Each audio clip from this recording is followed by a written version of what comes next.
Welcome to the Knowledge Channel. In today's bulletin, we continue covering the escalating crisis in the Middle East. As we all know, just yesterday, Israel launched a preemptive strike targeting high-ranking Iranian officials and nuclear facilities. Now the world turns its attention to Tehran to see how Iran will retaliate.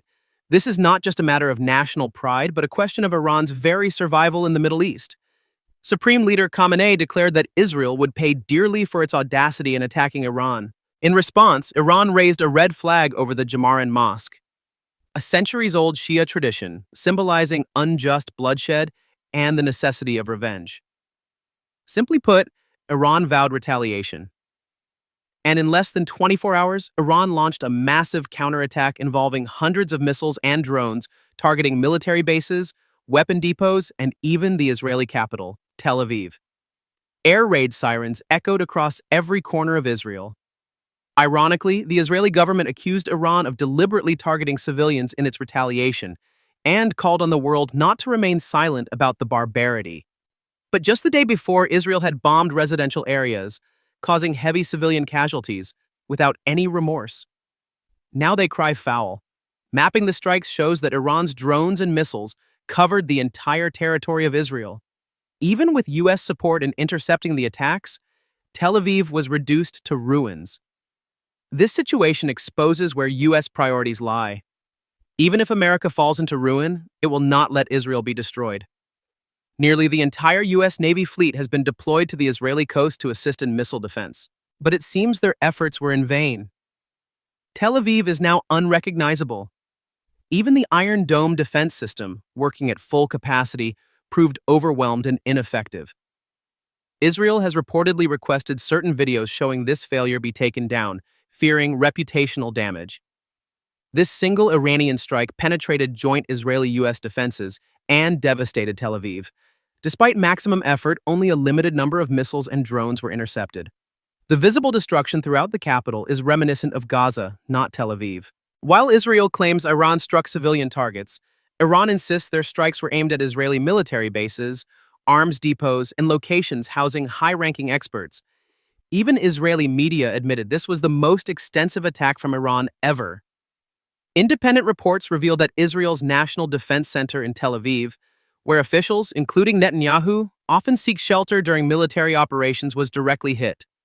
Whether Iran's missiles penetrated these bunkers remains uncertain, but Netanyahu's last public appearance was 14 hours ago. Fox News reporters on site confirmed that Iranian missiles struck the headquarters of Israel's General Staff and Defense Ministry, an area that also houses top political figures. Iran claimed success. Israel denied it. However, access to the area is heavily restricted, and only U.S. and Israeli media are allowed in, reporting only what their governments permit. In summary, Iran's retaliation was successful, though the extent of the success depends on whether senior Israeli officials were killed. Unlike infrastructure, which Israel can rebuild with money and U.S. support, loss of human lives cannot be replaced. While Israel acknowledges civilian deaths, they haven't disclosed whether any officials were injured or killed. But given the devastation across Tel Aviv and confirmed hits on Israeli military command, it's likely that some high-level casualties occurred. Let's not forget, it was Israel that initiated this war.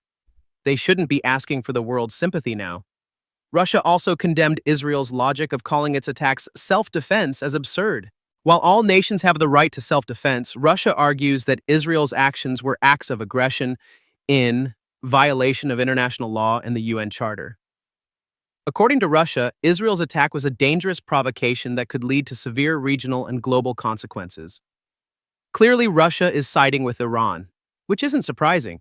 They can't afford to abandon Iran now. China has taken a similar stance. Its envoy to the UN condemned Israel's attack for violating Iran's sovereignty and territorial integrity. China also emphasized Iran's right to peaceful nuclear development as a signatory of the Nuclear Non-Proliferation Treaty. Iran has further accused the United States of being complicit in the attacks on Tehran.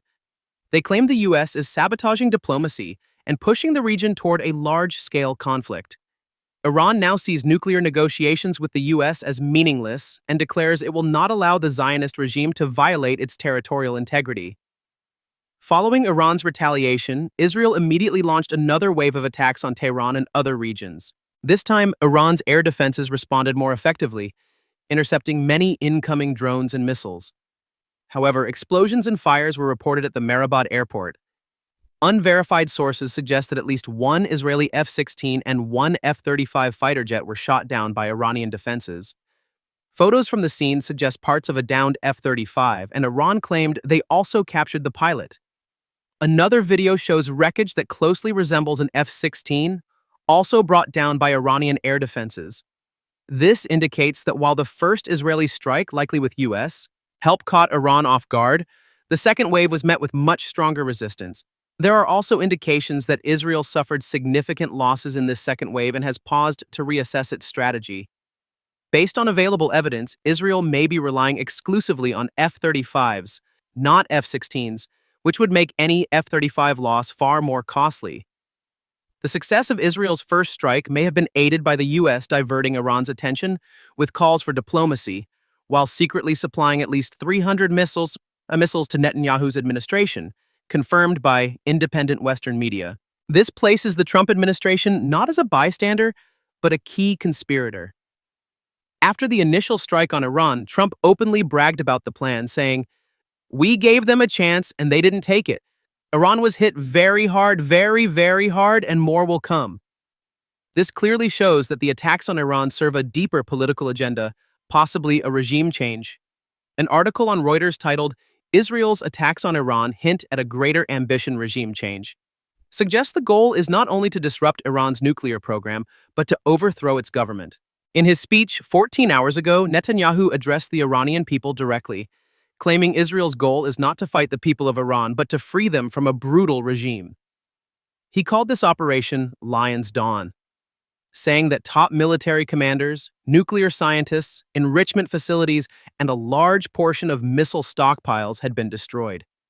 He urged the Iranian people to rise up for their freedom and claimed Israel has always been a friend to Iran since the time of Cyrus the Great. This call for uprising seems to indicate a plan beyond military strikes. It now appears Netanyahu's administration may have embedded high-ranking agents within Iran's government, using the assassinations to eliminate hardliners and preparing internal dissent for a color revolution, similar to Ukraine's Maidan. The difficult question for Iran now is, can Supreme Leader Khamenei's faction withstand these infiltrators backed by both Israel and the U.S.? Thank you all very much, and see you in the next bulletin.